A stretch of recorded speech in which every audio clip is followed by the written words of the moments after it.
Sen näme üçin alazim danışmanlyk saýladyň? Sen näme üçin alazim danışmanlyk saýlamaly?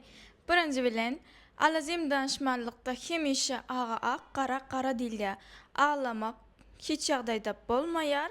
Biziň alazim danışmanlykda hemme zat, işler, dokumentler öz talaba laýyk hukuk taýdanam iň oňat hyzmatlary size ýerine ýetirýär. 2. Alazim danışmanlyk edil.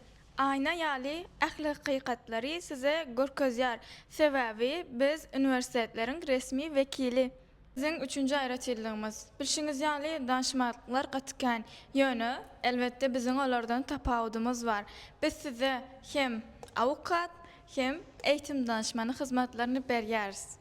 Görşüňiz ýaly Türkiýede ýerleşýän türkmen danışmanlyklarynyň arasynda bir nomerde duranlygymyzy eýýäm siz gördüňiz. Eger siz hem Türkiýe raboçy ýa-da student viza bilen gelmek isleseňiz, hökman ynamly hyzmatdan peýdalanyň.